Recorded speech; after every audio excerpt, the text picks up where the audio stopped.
On se retrouve aujourd'hui au 22 rue Joseph Morland au Havre, une belle terrasse où se mêlent vignes vierges et street art. Bienvenue au Underdogs Beer Garden. Avec nous, les chefs des lieux, Quentin et Alexis, bonjour. Bonjour. Et bonjour. Ce beau lieu est ouvert depuis le 23 juillet dernier. Est-ce que vous pouvez nous expliquer un petit peu son concept ? Eh bien, c'est un beer garden, comme tu l'as bien dit, donc un jardin de bière, littéralement. C'est un petit concept allemand à la base, donc qui consiste à boire des bières dehors, sur des grandes terrasses avec des grandes tables. Donc on a essayé un peu de reproduire ça. Donc beaucoup de bières artisanales. Puis on a aussi fait pour des petites boissons pour faire plaisir à tout le monde. Donc il y a quand même du vin, des softs, des petits cocktails Morito, etc.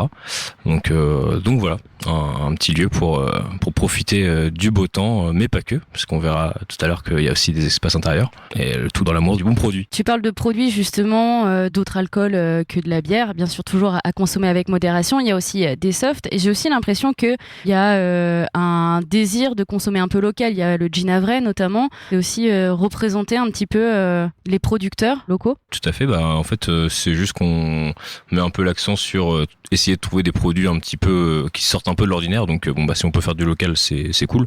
Dans les bières, il n'y a pas forcément suffisamment de bières intéressantes à travailler dans le coin. Du coup, on est allé un peu chercher un petit peu plus loin, mais on va essayer à chaque fois de trouver le produit qui nous tient le plus à cœur. Donc, tu disais le gin Havrais, le pastis Havrais. Sur les softs, on essaie aussi de se démarquer en prenant des trucs moins mainstream. On n'a pas de Coca-Cola, par exemple. On n'a pas des grandes marques comme ça. On essaie de chercher des petits trucs. Sur le vin, on travaille avec des vins nature sélectionnés par un caviste rouennais. Enfin voilà, on essaie de chercher des petits trucs un peu plus loin que le grand public, quoi. Caviste rouennais, tu me tends un petit peu la perche, puisque le nom du lieu c'est Underdogs Beer Garden. Underdogs, on le connaît déjà sur Rouen. Est-ce que du coup il y a un lien direct entre les deux établissements ? Oui, il y a un lien, puisqu'on a rencontré Cyril qui est patron d'Underdogs à Rouen, mais aussi d'un réseau de distribution de bière craft. C'est un passionné. Donc de fil en aiguille, on a discuté et on s'est dit pourquoi pas ouvrir un autre Underdogs. On a pris ce nom parce que c'était beaucoup plus facile, on se prenait pas la tête, on jouissait aussi d'une certaine reconnaissance immédiate. Et voilà. D'accord. Et du coup, c'est une filiale ou pas ? C'est pas une filiale. Nous pour le moment, c'est un partenariat. Il y a aucun contrat. C'est pas une franchise. Voilà, c'est juste des gens qui aiment la bonne bière, qui se sont retrouvés et qui ont décidé de faire un autre lieu au Havre. Du coup, dans le choix des bières, ce sont des bières craft. Elles arrivent depuis quelques années en nombre sur les étals de nos bars préférés. C'est quoi la réelle différence en fait entre une bière craft et une bière classique qu'on déguste depuis des années et des années ? Alors ouais, la bière craft, ça vient des États-Unis, donc ça se répand de plus en plus là récemment. Et ouais, en France, ça fait bien 5 ans, on va dire, que ça gagne du terrain. Et la grosse différence, donc déjà, c'est le volume de production. Donc c'est fait par des artisans beaucoup plus qui ont moins de moyens et plus qui sont plus passionnés, en fait, qui cherchent pas directement à faire un rendement incroyable, même si leur but c'est quand même d'en vivre. On va pas non plus faire comme si c'était des voilà. Mais du coup là, dans les différences, donc t'as le volume de production qui va être très différent, et la qualité aussi des produits, le soin qui est apporté en fait aux matières premières et ce genre de choses. Là où les gros industriels, ils vont utiliser des sucres raffinés ou des choses comme ça, enfin des sirops de sucre pour augmenter le taux d'alcool rapidement, ou vont utiliser des houblons tout faits, enfin des trucs des trucs vraiment basiques, voilà, ouais. Des levures classiques. Enfin, ils ont tout un schéma de distribution qu'ils utilisent tous un peu, et du coup ça donne un goût standardisé à toutes les bières.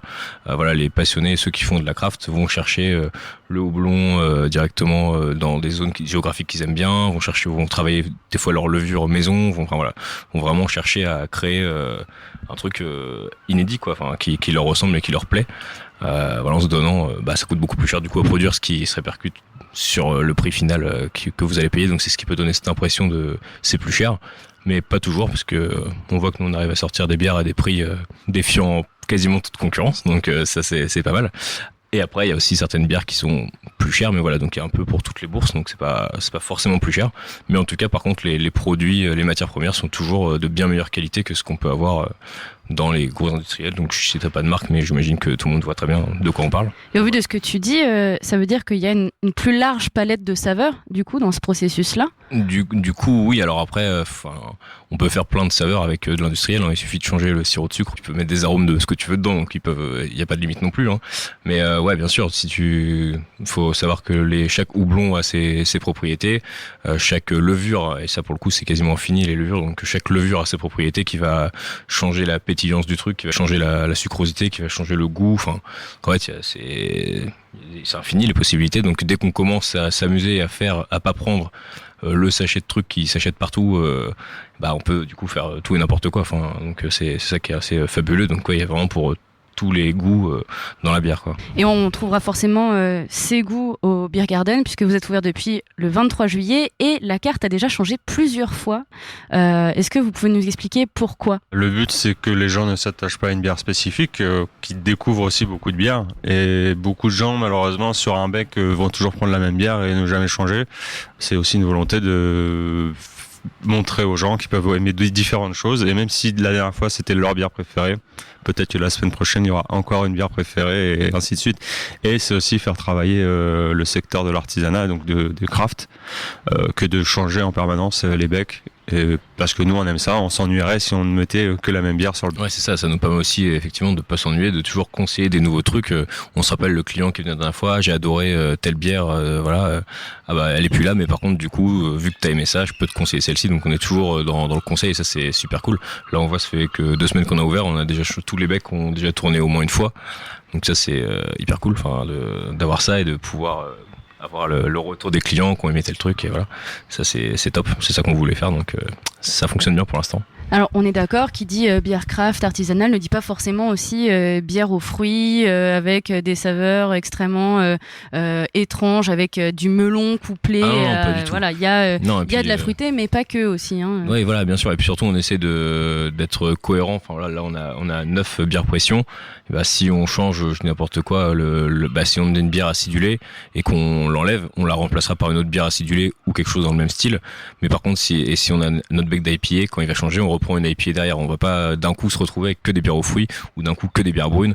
Enfin voilà, c'est le but, c'est vraiment de garder quand même un truc cohérent pour que tout le monde y trouve son compte, quoi. Voilà. On n'en a pas parlé quand même, mais la mise en place de ce Beer Garden à cet endroit, c'est comme un sacré concours de circonstances. Comment les engrenages se sont mis en place pour arriver à ce projet ? Comment c'est arrivé ? Moi, j'étais donc au Décalé. J'étais gérant du Décalé, co-gérant avec Franck Binet, qui est bien connu de cette radio. Et j'ai commencé à vouloir vendre de la craft là-bas. Donc, je m'étais renseigné et en regardant qui distribuait ce genre de produits en Normandie, je suis tombé sur Underdogs à Rouen. En fait, c'est même en contactant la brasserie La Débauche, qui est ma brasserie préférée, qui m'ont dit rapprochez-vous d'Underdogs, ce sera plus simple. C'est comme ça que j'ai appelé Cyril pour lui demander si on pouvait se rencontrer pour entamer une relation commerciale. Et il est venu donc au Décalé, on s'est rencontrés. On a directement très bien accroché, mais à ce moment-là, il s'est rien passé de spécial. Et quelques mois plus tard, au cours d'une livraison, moi j'avais compris que je voulais partir du Décalé, et je lui ai dit juste comme ça, t'as pas envie d'ouvrir un bar au Havre, quoi, un nouveau truc, vu que t'en as à Rouen, ça te dirait pas. Et lui, il sortait du jardin, donc l'endroit qui est maintenant Underdogs Beer Garden, et il venait de rencontrer Stéphane, donc le gérant de ce lieu-là, qui venait de lui dire j'aimerais bien ouvrir un bar à craft dans cet endroit, parce que pour le redynamiser, parce qu'il se passe plus rien, et voilà, quoi. Et donc Cyril me dit ça en me disant il y a peut-être un truc à faire, parce que du coup ça s'aligne un peu, et voilà, on est trois du coup à être chaud sur ce projet, quoi. Et moi, pendant ce temps, je parlais beaucoup avec Quentin, qui était pâtissier à l'époque chez Portier, et on se disait un jour on sait pas ce qu'on va faire, on savait pas si c'était un bar à bière ou un restaurant de ramen ou des trucs comme ça, on avait plein d'idées. Et je lui dis il y a ce truc là qui arrive, ça peut aller vite, quoi, parce que il y a des petites planètes qui s'alignent, donc est-ce que tu sautes dans le train ou pas? Et visiblement, il a sauté dans le train. Voilà. Donc c'est comme ça que ça a démarré. Après, je me suis pas cassé de jambes. Il s'est pas cassé de jambes. Et il y a 1001 déboires après, mais voilà, ça c'est le début de l'aventure jusqu'à ce que ça arrive maintenant. Et voilà. En tout cas, sur les réseaux, on peut voir aussi de temps en temps des belles stories qui présentent de nouveaux produits. Il y a beaucoup de monde. C'est une volonté aussi de faire de ce lieu un lieu qui festoie. Un lieu qui festoie, effectivement. De toute façon, ça reste un bar avant tout. Donc oui, qui dit bar dit amusement, dit fête.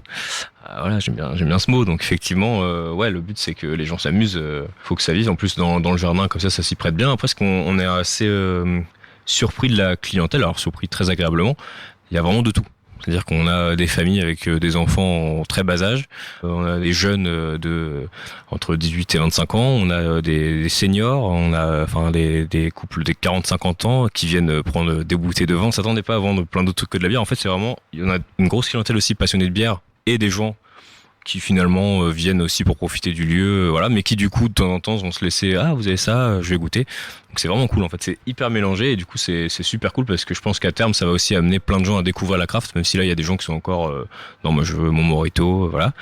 Mais ça va y venir en voyant tout le monde avec leurs petites pintes de couleurs bizarres. On dit ah, c'est quoi ce truc-là, un peu rose, c'est quoi ce truc-là, tout sombre, voilà. Donc ça va les travailler. Puis un jour ils vont y aller, puis ce sera super top. Et puis le plus, c'est que entre deux bières, on peut manger aussi. Ça c'est exceptionnel. On a une nourriture de bonne qualité qui est top, qui est chaude. Enfin, on a ça nulle part ailleurs. C'est vraiment cool. On a des pinza romana, c'est entre la focaccia et la pizza. Et beaucoup de personnes se trompent et prennent ça en pensant qu'ils vont pouvoir manger ça tout seul alors que c'est à partager parce qu'il y a beaucoup de plats qui sont pas finis. Et voilà, et c'est cool. Et j'espère qu'on sera amené à avoir d'autres types de nourriture, d'autres événements. Le but c'est que comme la bière, les gens ne savent pas à quoi s'attendre en venant ici et à manger des choses diverses et variées. On est toujours de qualité. Fait sur place en plus. Voilà, et donc fait sur place par LH Kitchen en fait, qui est une société qui cohabite dans le local en fait. Donc voilà, donc c'est une société à part, ce sont pas du tout nos employés ou nos équipes. Mais voilà, ça c'est un petit arrangement qu'on a comme ça et pour l'instant ça se passe bien donc c'est cool. Le local qui est à découvrir, hein, puisque bien sûr on a un très beau jardin, cette fabuleuse terrasse avec pergola, transat, table, chaise et le bar. Il y a aussi tout un espace à l'intérieur avec cette déco très nature et street art à la fois. On a de la couleur un peu partout.